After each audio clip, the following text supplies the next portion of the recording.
Hello and welcome to the MHG podcast. As usual, life can be a little bit miserable, life can be a little bit dark, so we're here to bring you as much light and as much joy as humanly or inhumanly possible. Joining me this week is a very special guest.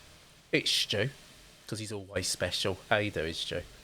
I am a special boy, but yeah, I'm not too bad, thank you. Yeah, been on holiday this week, so just getting away from the capitalist rat race for a few days is always good. Excellent. You didn't drink yourself to death in a cabin yet? Not yet, no. Still on the agenda, but it's not happened yet. I'll come and join you. We'll just go, just drink and play games and die in a cabin. Sounds good. Yeah. Stuff's going on with video games. Just very quickly, apparently Sony went, there's no creativity. Or one of the former bosses of Sony, that Sean fella, there's no creativity in video games anymore, to which all the indies have gone, hello, hi, we're here. Yeah, I know, right? So, yeah, he's an idiot. Yeah, what a stupid thing to say. I mean, yeah, I know that Sony have their own kind of niche with kind of third-person action sort of drama type games, but there's still quite a bit of creativity in those. And yeah, they've had Astrobot as well. So, they're not exemplars of the art form or anything, but, they're okay. They're better than quite a lot of places. And Nintendo are still producing clever games and the indie scene is there. So, yeah, I don't know what he's talking about. No, not at all. I mean, I've got two very interesting games, actually, this week. Talking of which, video games are games. Funnily enough, they are. Yes, they are. I've got two quite creative games that are very different in tone, and you've got one. So, I don't know what I'm talking about. Stu, ask me the question, please, because I'm weirdly going off somewhere and I don't know where. That's quite all right. So what have you been playing this week? To start with, I've been playing Bloomtown, A Different Story, a JRPG, which isn't really in my wheelhouse, but I was intrigued. It's a Japanese RPG, so it's got turn-based combat, monster farming, that kind of thing, and social RPG elements you'd expect in a Persona game. But it's set in 1960s America. And not actually real life America. I suppose the word is, what is it? An Americana type world. Yeah. And it's just really interesting. You're part of this group, and this group of friends, and basically your town is in danger of being taken over by demons, essentially. And you need to protect it. So you go on this adventure and you take part in traditional JRPG turn-based battles. And it's got this really interesting story that's got plenty of mystery in it. I was kind of a lot of JRPGs that I've played, like the Final Fantasies and things like that, the story often loses me. I was like, I don't know what's going on here. What? Yeah, don't get that. But this had a really interesting where it's 1960s. It kind of has a modern feel to it. It has a real life, setting in a way, grounded. So when you go in places, it's I know what this sort of building would be. I don't know what various magical citadel things are in Final Fantasy. I haven't got a clue. Whereas this, I think it takes almost some cues from almost a Stranger Things, where the town's this one thing, but then there's demons that come through, and they come through people's hearts, and they use fear and people's what's it called? When you things that are not always good for you, like drinking and stuff, like vices. And that then takes the form of monsters, which come from something called the underside. So you can kind of see the upside down and stuff like that, how it's kind of taken some bits from that. But yeah, you go through, you like the story guides you through, and then like you come across like different encounters, and there's different like minion type fights, and then dungeon bosses and stuff like that. And the fights are, I say, typical JRPG. You choose a move, they choose a move, you choose a move, they choose a move. You need to level up to get better to face on like higher enemies and then go further in the game. All that kind of thing. It doesn't actually do anything groundbreaking. But what I found with it was, by not trying to do anything groundbreaking and just keep things simple in the combat, and the story's good, and sort of like you can do, as you would in Persona, you have to do life activities as you're going, but it's not structured in a way that you have to do these to waste time. It's like you can do that to make friends, different bits that will help you then in battle.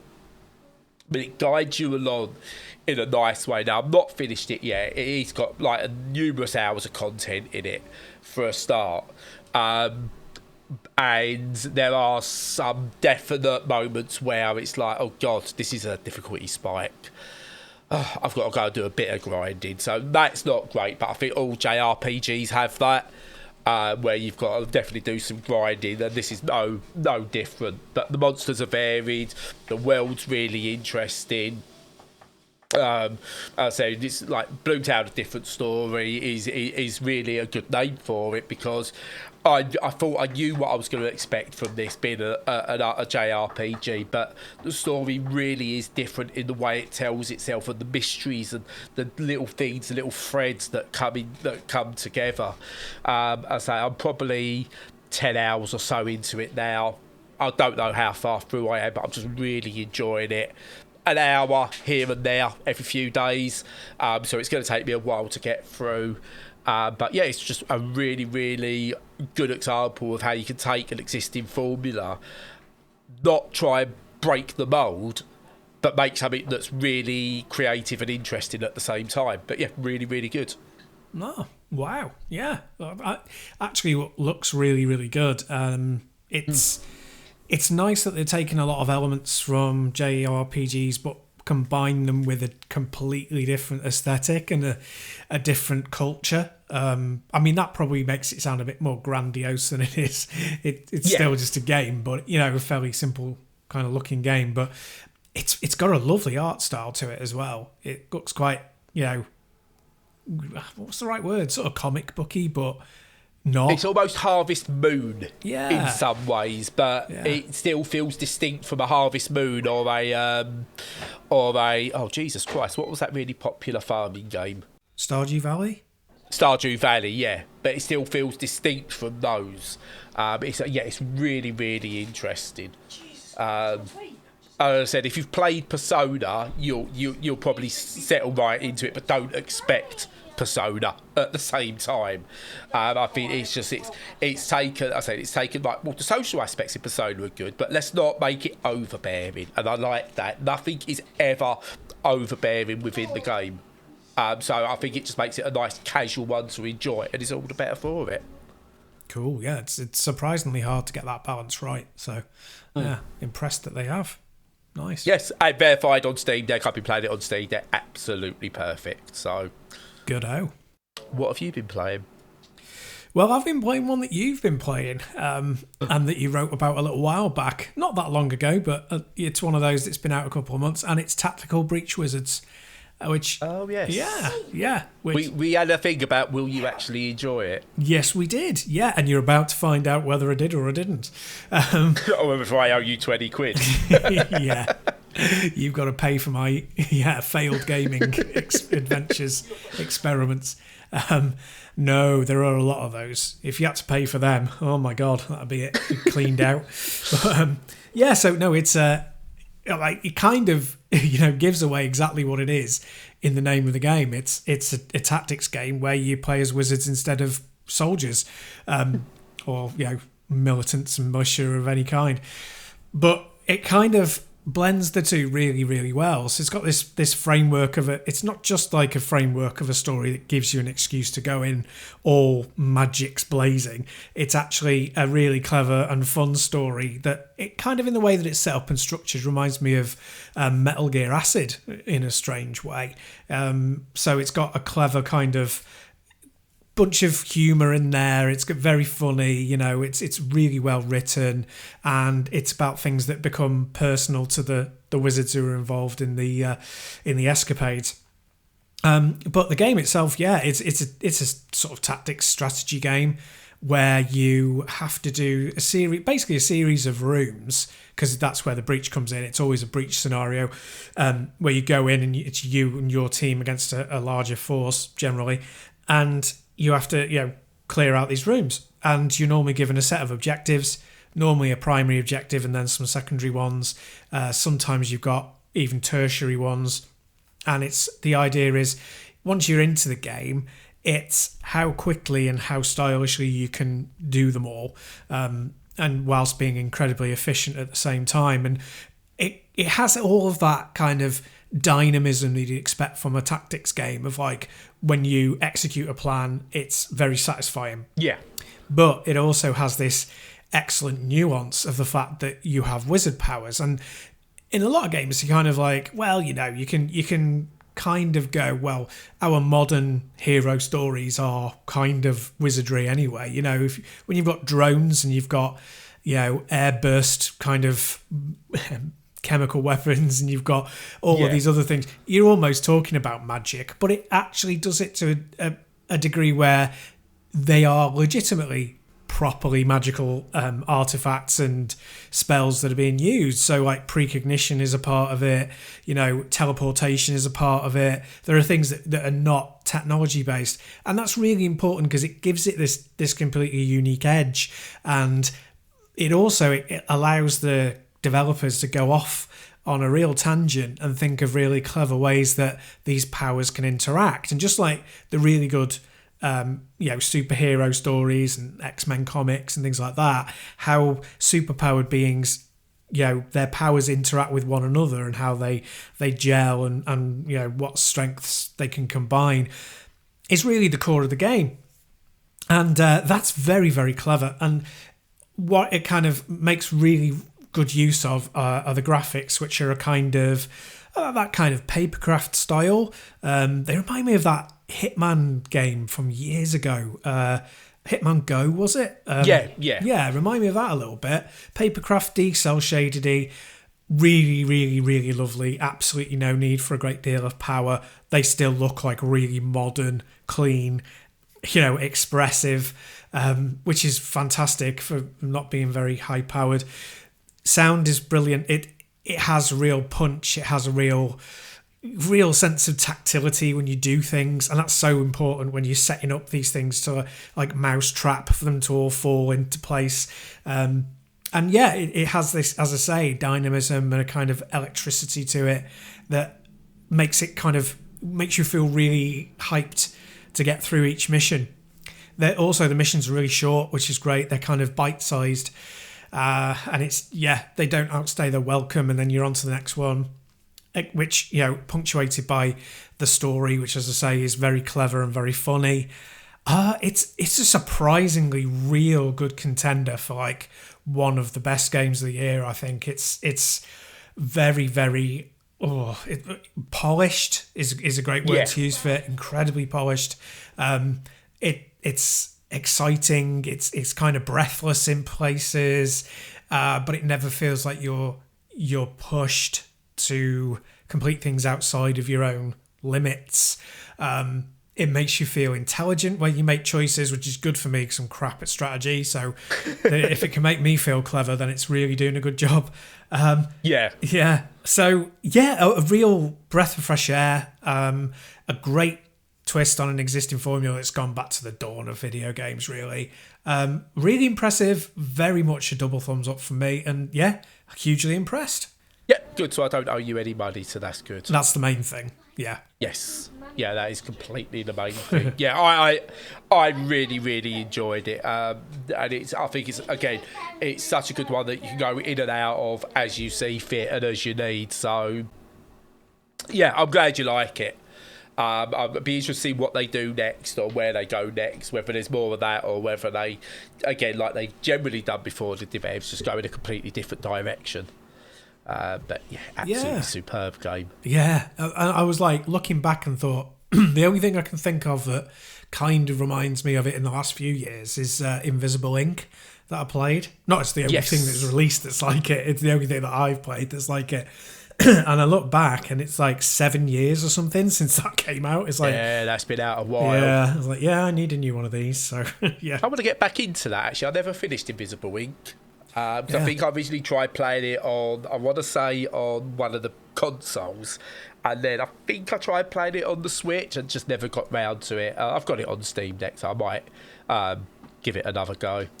Yeah, I really enjoyed that one. As long as I've not got recency bias, I'd say this is better.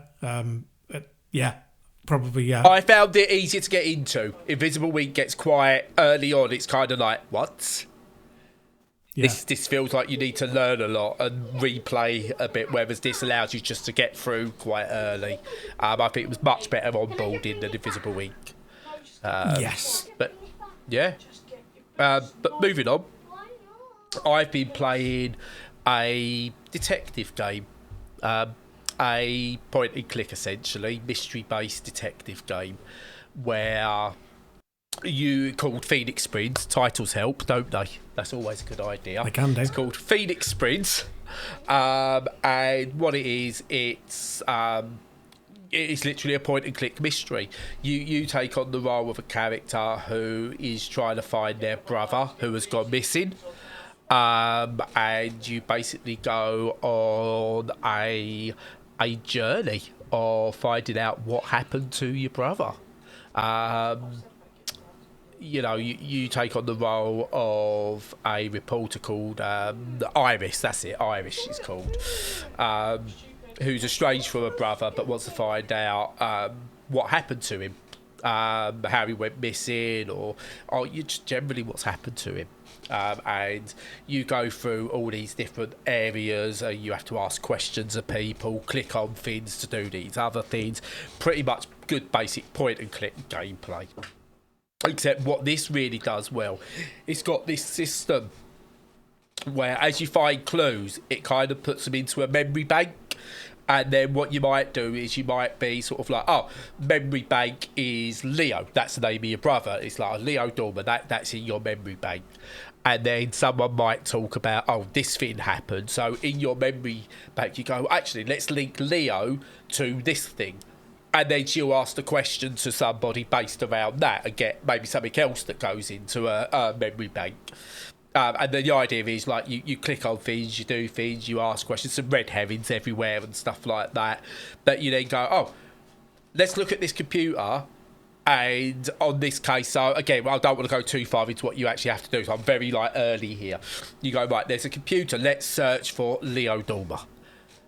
And it goes, it find the records on Leo Dormer, stuff like that. And then you might find out what school or college he went to.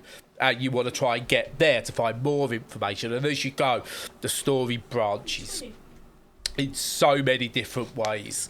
And it's just this really intriguing mystery. As I said, I don't want to say too much because there's just from 10 minutes in, it's intrigue. It is just pure and utter intrigue. And to say too much will be to ruin it. The only reason I'm saying about, the brother goes missing, you're on a journey there, is that's literally how the game starts. Inside the first 10 minutes.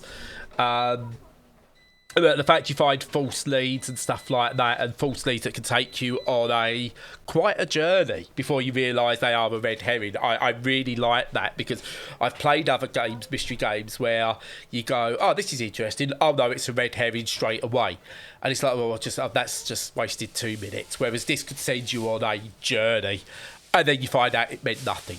Oh yeah, I love that. I'm all in for stuff like that. What was really striking, though, it's kind of got this visual style that is hand-drawn, two-tone type thing. So if you were to look at the visual straight away, you might see sort of like some like blacks that create shadows and buildings, some hints of red for a t-shirt, but Iris, the main character your eyes, is always in white with black hair, and you get drawn to these slightly different colours, but they're like hand sketched imagery with, I say, sort of like really flat colour. But with the really flat colour, there's also this, I can't explain how it does it, this like ton of depth, because it uses like etching marks and stuff like that. So you see tons of depth with it, and the angles it creates. So it's like you get these fixed angles, and it's just like, it feels like there's so much life and so much to do. But most of the time, it's a static screen. And I don't know how they've done it. I had to go back and look and went, there's not actually much movement in this game, but it feels like there is. And it is, it's an utter genius. And the way it's got a very simplified UI, which I really like, that allows you just to go, right, I'm a detective. What do I do? What would I do if I was a detective? I would ask this question, and it never stops you asking a question. Iris might turn around internally and go, oh, what's the point in asking that question? So you'll get little tips like that. But other times you'll ask questions, and like the person you ask, I go, oh, I haven't got a clue about that. Sorry, I've never heard of it. And you need to piece it together. And then maybe you might need to go back and go, oh, actually, this is the name of this thing. And they go, oh, yeah, actually, I have heard something about that. And again, it opens up more things. And it's almost how I want a detective game to go, where you get freedom to make the narrative connections yourself, but you're still guided. It's still telling the story, so you're still guided to get to the end point. But within that framework, within that setting, you feel like you could do anything and go anywhere. Early on, I felt I got trapped on a street. I was like, I don't know what to do here. And then all of a sudden, I went, my own brain kicked in and went, oh, actually, I haven't tried doing this. Right, that's it. Now I can go back to this person. And it just spawned from there. And it's just absolutely outstanding. Really, really, really good. Yeah, I mean, it looks amazing, that kind of style. It reminds me sort of Middle European animation, and like you said, it's got a clever sort of thing you'd see like Channel 4 early in the morning, some art house animation type thing from like Hungary. Yeah, absolutely. It has. And it's got, like you say, it's got that almost like a filter of something shifting in the background, which makes it look, like you say, like it's moving more objects than it is, but the principal things are only moving quite slowly.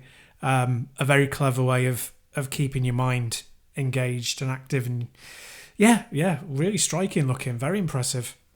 Yeah, as I said, this would, like, if we was to do like a proper awards, like story of the year kind of thing, or as opposed to just going, what's our favourite games? Whereas I don't think this is my favourite game, what I would say is, for me, one of the most intriguing stories I've played in years. Excellent. Yeah. God, that's saying a lot. I mean, there are video game stories are not always the greatest, but there are generally some that are nicely done that get you through the year. But this one sounds like it's head and shoulders kind of above the rest. This only works as a video game as well. If someone decided, we're going to make a film about this, it wouldn't work. It only works because you're the one doing the detectivising, so to speak. It wouldn't work as a passive experience. It has to be an interactive experience, and one of the reasons why video games, any people will argue it, is why video games are as important as books, as TV, as movies, because you couldn't get this in another art form. Yeah, no, absolutely. I love it when it does that. So impressive. Yeah. I'm going to close down in a minute. Just want to point out a bit of housekeeping. Obviously, Twitter is going further down the pan. with certain things. So I have moved, what are we called? Mental health gaming. I forgot what we was called for a second then, Stu. Completely, well, not Easy completely, done. we'll still be on both, yeah. Over to Blue Sky. And if we'll put it in the show notes, but mhgaming.bsky.social over on the Bluebird app. So yeah, one day we probably will completely remove ourselves from Twitter at some point. But yeah, we are starting to sort of like move over to Blue Sky. And as more people go there, I'll probably spend more time there as well. Also, yeah, Patreon and crap. Give us money. We want money. Yes, please. Yeah, no, it's like Sure, that's how you do it. Yeah, definitely.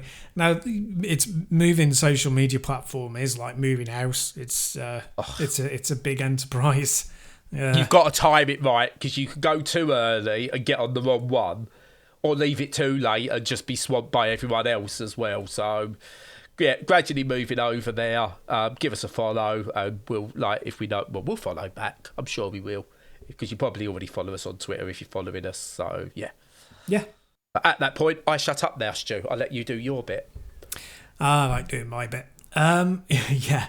No, it's been a fairly quiet week for me game wise, as you'd imagine. But I've got something I'm really enjoying to talk about next time round, so that's good. And then we'll be crashing into the end of the year. Incredibly, it's getting really close now. But yeah, plenty going on. And as usual, if you want to talk about any of that, feel free to join us on Discord for a chat. If you want to just look at our content, go to the website and check us out on YouTube and all the socials, plus Blue Sky, as Brad just mentioned. But apart from that, until next time, and the podcast again, stay safe and stay sane.